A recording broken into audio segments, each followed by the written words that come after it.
All right, we're back in the kitchen today for another video. Today I'm going to be sharing how I feed my sourdough starter. I think I'm going to start doing some videos this month on my channel about sourdough, how I feed my starter, how I bake with it, use the discard, things like that.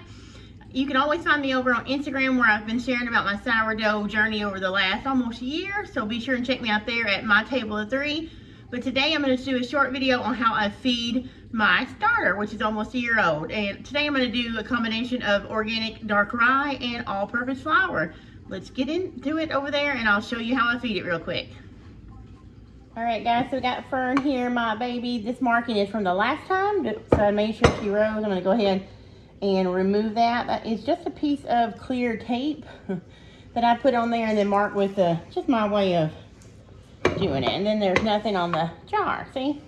Okay, so I clean my jar every time I feed. So if I put it in the fridge when I'm not feeding, see how bubbly that is? Awesome. So I'm gonna measure out how much I want to feed, because this is a lot. So that's a half a cup.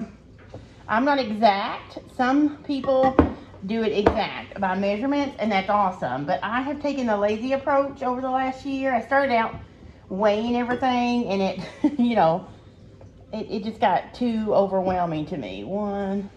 So I do it, I don't weigh this. Now, let me say this, in a little bit, after this rises and we start baking the bread, I do weigh, because the baking is in sight, and you need to weigh it out and be exact. This, I don't. So that's 1.5 cups. And let's see, I'm gonna 2 cups. So I usually save about 2 cups, you guys. And the rest, you can put in a jar and put in the refrigerator as a discard, or you can save it and do pancakes and stuff like this. But this is just a little bit, so I'm actually gonna feed this to my hens, my chickens, because some of them really like it, and it's fermented. And just like for us, with our gut health, it's good for them too. So I'm gonna put this outside so they can enjoy it and clean my dish, and then show you how I feed my starter. And this is a mix between rye, organic dark rye, and all-purpose. So let me clean it up and I'll be right back.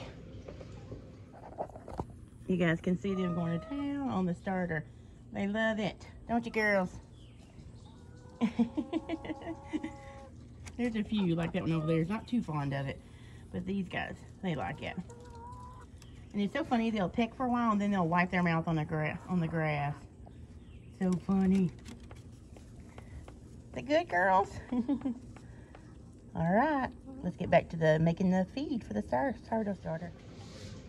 All right, guys, so I got my container that I keep my sourdough in, all cleaned up and ready to go. Now, you don't have to clean it every day if you don't want to. It's totally up to you. Just works for me. I like to see it clean. I like to be able to see where it rises and stuff like that. So that's up to you. Now, when I first started doing sourdough, I had a hard time getting about a year ago, I had a hard time getting my starter going. So I learned really quick that people would say organic rye flour or dark, let me show you what it looks like in there. It is a dark rye flour.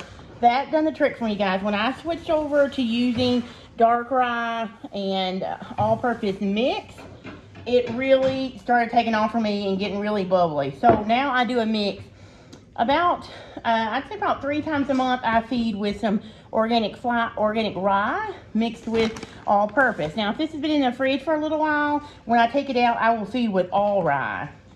Now, I'm going to go ahead and do a half a cup of rye this time. Actually, what do we got? 2 cups in here, so I'm going to do half and half.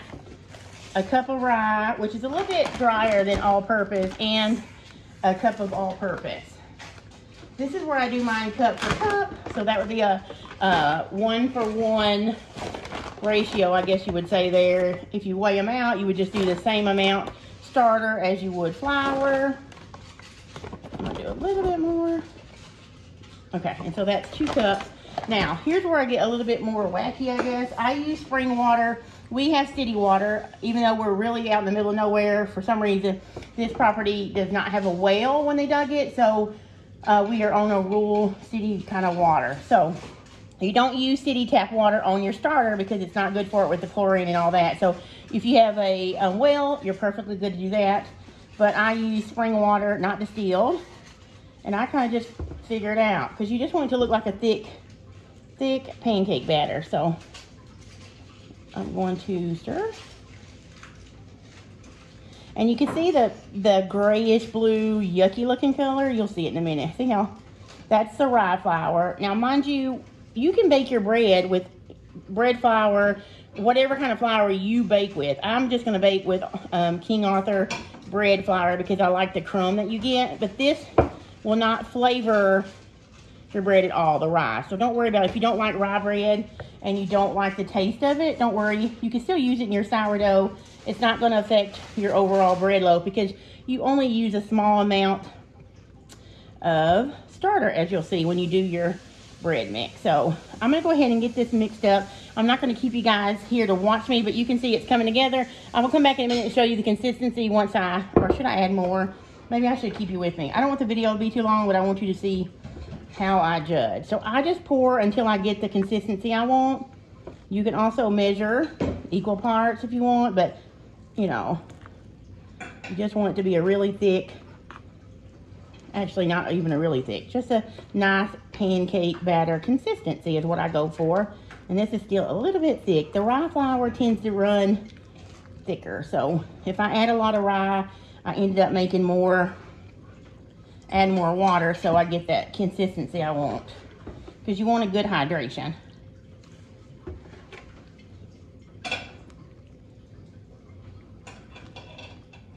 Alright. And it takes a while to stir it in. I think this is going to be it right here, the consistency I'm looking for. Because it is definitely mainly just about getting that in. I'm actually going to show you guys the whole process. So we're going to get this stirred in and put it back in my jar, let it rise over the next. Mine usually doubles in about 2.5 to 3 hours because it's really active. Yours may take 4 to 5 hours depending on how old your sourdough starter is. Yeah, so that's what I'm going for. You see that? That's how I like mine. You can make it a little bit runnier if you want to, but that's it. I'm going to put it back in here.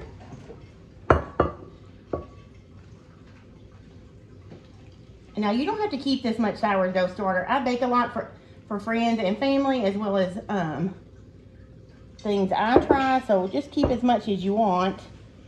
You definitely wouldn't need 4 cups of starter if you don't bake a lot or if you don't need a lot.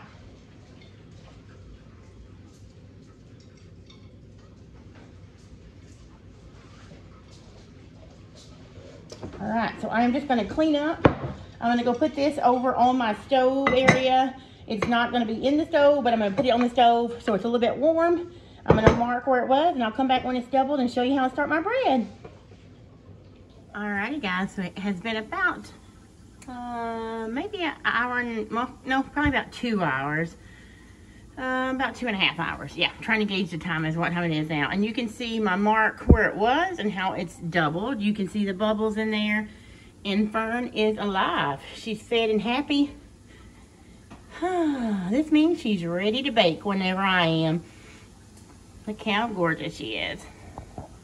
Alright guys, that's it for this video. I hope you've enjoyed seeing how I feed Fern, my sourdough starter. And stay tuned for later videos where I show you how to bake with her. Alright, make sure you give me a thumbs up if you like the content and subscribe. See you guys next time.